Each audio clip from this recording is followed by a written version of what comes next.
Hello guys! Guys, gawa na naman tayo ng smoothie. Ito yung halo ko. Strawberry, blueberry, frozen ito siya guys ha. At saka yung banana na overripe na siya. Kinat ko siya at saka pinosen ko siya guys.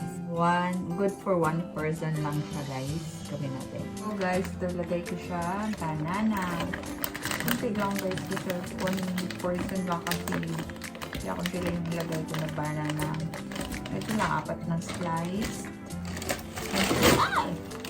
Ito yung blueberry. Saka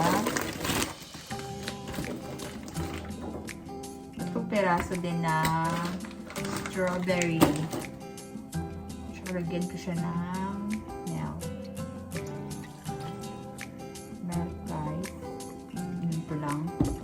At saka lagyan ko siya ng honey.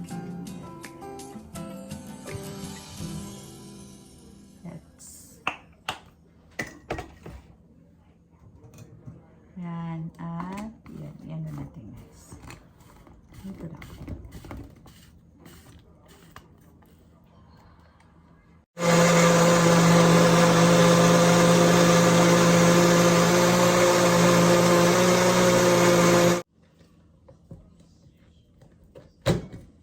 Yan. Fish. Guys, ready to drink.